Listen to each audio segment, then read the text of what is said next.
রবিবাবু, আমি তোমাদের সেই সাধারণ মেয়ে।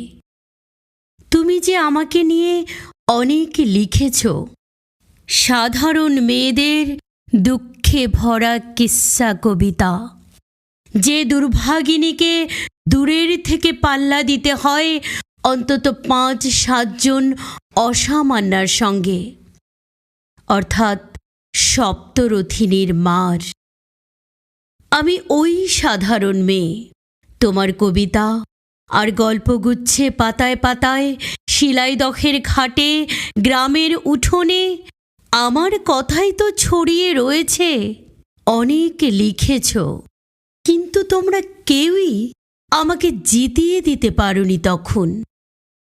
ইতিমধ্যে কেটে গেছে ৭৬ বছর। দুঃখ মন্থন করে তীরে এসে উঠেছি তোমার সাধারণ মেয়ে নিজে নিজেই।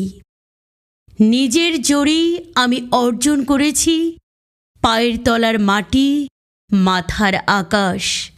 কয়েক হাজার মেয়ে সাধারণ ছড়িয়ে পড়েছি নিউজরুমের করিডোরে আর কম্পিউটারে, বিশ্ববিদ্যালয়ে, স্কুলে, কলেজে কলেজে, ছেলে মেয়েদের স্কুল সিলেবাসে, রান্নার টেবিলে।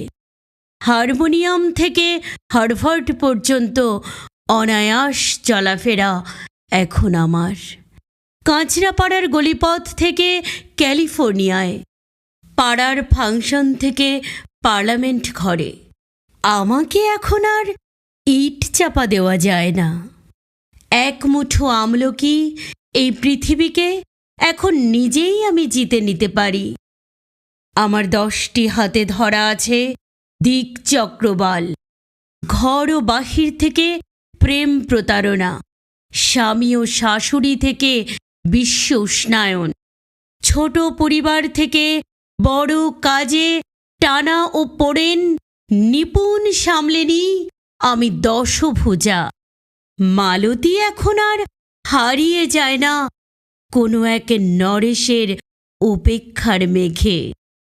রবিবাবু, দেখো, তোমার এই সাধারণ মেয়ে অসামান্য হয়ে উঠে ভাবাচ্ছে তোমাকে।